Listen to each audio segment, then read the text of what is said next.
Hi, it's Christy Simpson with Leisure Arts. In this video, I'll cover the straight stitch. The straight stitch may be worked in any direction. It may be just a single stitch in an area or crisscross. So I'm working on my floral hummingbird wood stitchery kit, and I'm going to show you this little section right here. So your diagram says go from the back to front for all odd. So this is 1. And then we're going to go straight for 2, front to back. Now we're going to come in from the side, use that as 3, and then go in as 4.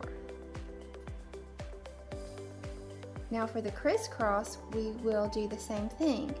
Come in as 1, see where 1 is, in the next unworked hole there, and go diagonal in as 2,